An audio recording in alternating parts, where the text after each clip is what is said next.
So today at church, we talked about something pretty interesting, and I'd like to bring it to y'all's attention.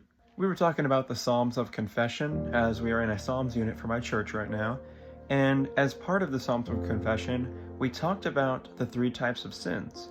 And I think it's a very interesting thing to understand whenever we're trying to go through our walk with Jesus. You see, today they broke it down into three categories that make a lot of sense for how sin kind of works in our lives. There's the imputed, the personal, and the inherited. Imputed sin is more of the state of being when it comes to sin. It's the sin believed that we all received as passed down through Adam and Eve.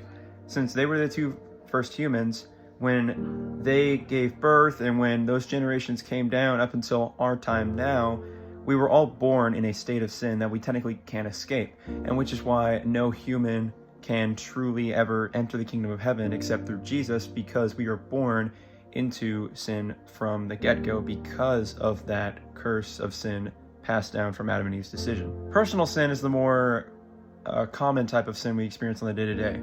It's the sin you willingly commit or commit just on your own. This could be lust, this could be unjust anger, this can be thievery, this whatever sin that you can on your own volition commit is considered personal sin. And then the inherited sin kind of goes with that imputed sin, but it's the natural desire and the natural call that we have to sin. It's not that we all want to be evil and want to choose sinful ways, but we have such strong temptations toward it. It's why it's so easy to fall into those sins without a life rooted in Jesus. So those sins that are inherited is this the natural desire and decision to try to act sinfully and in our own interest. I think it's important to know what these three types of sins are and how they affect us in our day-to-day life, because if we can recognize where the sin or the desire is coming from, we can use the Spirit and pray on how to avoid it. Because if you just know the broad term, it can come at you from any side. But if we understand how sin works and its nature, I feel like we can combat it even better.